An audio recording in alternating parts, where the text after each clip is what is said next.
Pred nejakým krátkym časom som v tejto zápche spanikáril. Nevedel som, kam sa mám zaradiť, lebo som chcel ísť rovno na uhlisko. Zostal som šrégom, zablokoval som obidva pruhy a vyzeral som ako úplný.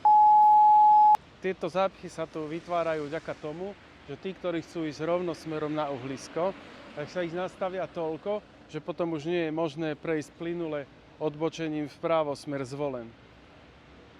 Ja by som to vyriešil jednoducho. Tento jazdný pruh pre odbočenie smer Majer je veľmi široký. Pruh na jazdu priamo na uhlisko by som skorigoval tvárovo a triáž vozidiel by som urobil už skôr dopravnou značkou C25, radenie v jazdných pruhoch, tak, aby vznikol priebežný pruh na odbočenie vpravo smer Zvolen a pruh na odbočenie smer doľava by som skrátil, pretože tam vždycky býva najmenej vozidiel. Napíšte mi, či si myslíte, že by to pomohlo.